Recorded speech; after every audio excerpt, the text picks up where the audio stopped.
สบายดีหมดทุกคนทาง FC ทั้งหลายเนาะมื้อนี้พ่อข้าก็จะมารีวิวเครื่องหนึ่งให้ไอ้น้องเฮาได้รับรู้นำกันเนาะจะมาแนะนำตัว Tatico 2025น้ำใช้2026นี้เนาะกล้องตัวนี้ก็จะเป็นกล้องมัคโครเนาะกล้องมัคโครมันจะมีปุ่มยิงเวลากลางคืนหรือว่าจะเปลี่ยนเส้นเลนอยู่ในหันเป็นสีเขียวสีแดงได้เนาะตัวนี้แล้วก็เหล้าตัวนี้จะเป็นเหล้า50 เซนเนาะจะเป็นตัวเหล้า PCPF อีกเอียกัน Make in Sweden เนาะตัวนี้มันจะเป็นตัว8แก้วเนาะทางจะเป็นทางอลู 0.42 ตัวนี้เก็บเสียงจะเป็นรุ่นGemtech เนาะ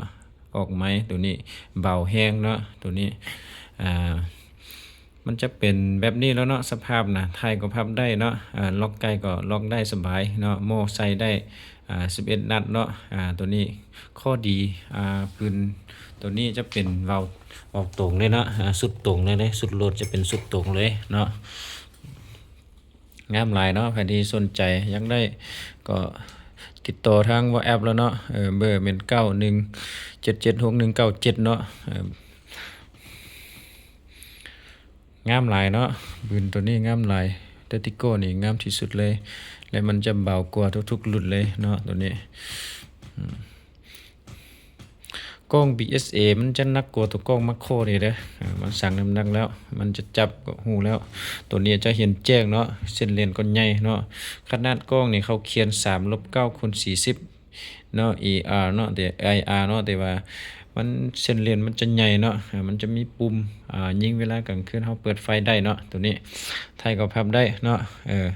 เราเขารับประกันให้5-6 เดือนเนาะเอาไปยิงคันว่าบ่ถึกแล้วบ่ต้องเกี่ยงจังกันเนาะมีแต่โทรถามข้อมูลเพิ่มเติมแล้วสิเปลี่ยนตัวเราไม่ให้ก็ได้เนาะแต่ค่าฝากไปมานี่ให้ลูกค้าเป็นผู้ใจเนาะเครื่องเขาก็มีเก็บไปทางให้เนาะเดี๋ยวนี้เขามีเก็บไปทางให้บ่ว่าสิอยู่ภาคใต้เนาะภาคใต้เขาก็เก็บได้เดี๋ยวนี้นะเนาะมีแต่โอนนั่นค่ามัดจำนิดนึงเนาะเขาจะฝากเครื่องไปให้เนาะ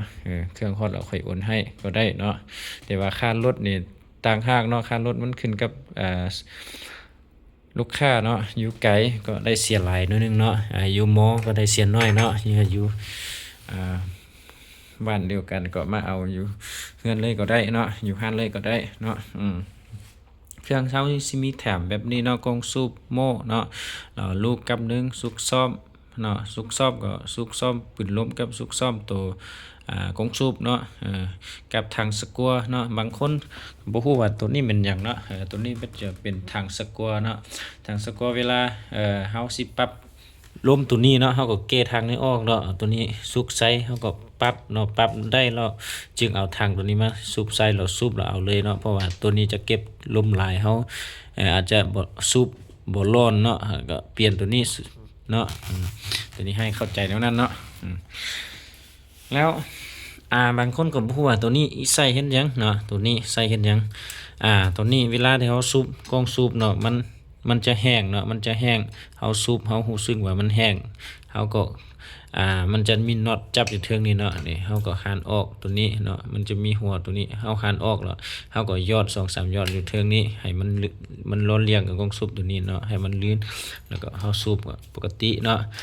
คันเฮาสูบแล้วก็